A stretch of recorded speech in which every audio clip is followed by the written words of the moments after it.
शुभ दिन बड़ी सुहावन, आया है शुभ दिन बड़ी सुहावन, खुशी से सुधा बरसाओ, रियांश का बर्थडे मनाओ, रियांश का बर्थडे मनाओ। पापा मम्मी के हैं वह प्यारे, भाई के आंख के तारे, रियांश का बर्थडे मनाओ, रियांश का बर्थडे मनाओ।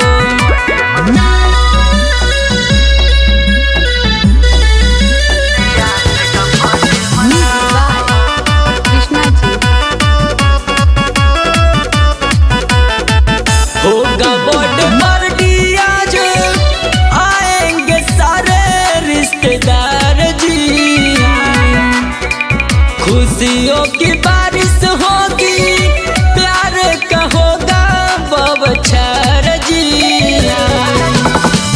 होगा बर्थडे पार्टी आज, आएंगे सारे रिश्तेदार जी,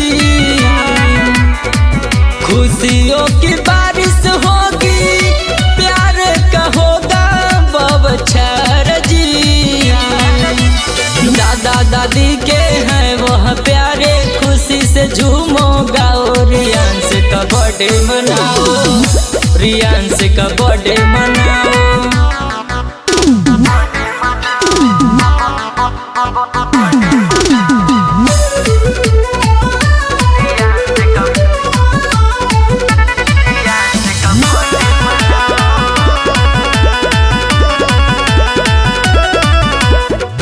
देखो आज नाच रहे हैं खुशी से कृष्ण पुजारी जी, अमित बाबू संगे देवेले बधाई अजय शिकारी जी।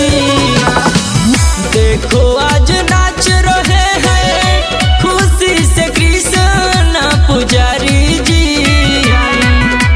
अमित बाबू संगे देवेले बधाई अजय शिकारी जी। केक कटाई मन हरसाई, डीजे पे कमर हिलाओ, रियांश का बर्थडे मनाओ, रियांश का बर्थडे मनाओ, हैप्पी बर्थडे।